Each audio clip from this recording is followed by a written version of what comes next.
ચોરીના 8 mobile phone કિંમત રૂપિયા 2,83,000ની મત્તાના મુદ્દામાલ સાથે 2 ઇસમોને પકડી પાડતી Saroli police station. Police commissioner Shri Anupamsinh Gehlot સાહેબ તથા ખાસ પોલીસ કમિશનર શ્રી સેક્ટર 1 તથા નાયબ પોલીસ કમિશનર શ્રી ઝોન 1 તથા મદદનીશ police commissioner Shri B division Surat શહેરનાઓએ મોબાઈલ સ્નેચિંગ તથા વાહન ચોરીના અનડિટેક્ટેડ ગુનાઓ ડિટેક્ટ કરવા સારી સૂચના કરેલ હોય જે સૂચનાને માર્ગદર્શન આધારે પોલીસ ઇન્સ્પેક્ટર શ્રી એસ.આર. વેકરિયા તથા સર્વેલન્સ સ્ટાફના પોલીસ સબ ઇન્સ્પેક્ટર જે.એન. ચૌહાણ તથા બીજા સર્વેલન્સ સ્ટાફના માણસો સાથે નિયોલ ચેકપોસ્ટ ખાતે વાહન ચેકિંગમાં હતા।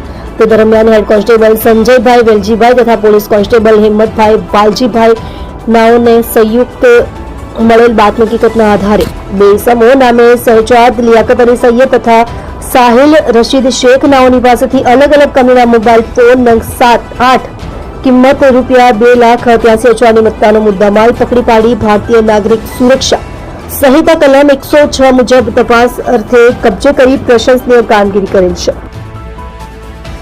તમે જોઈ રહ્યા છો કેપી ન્યૂઝ ચેનલ રફીક શેખની સાથે।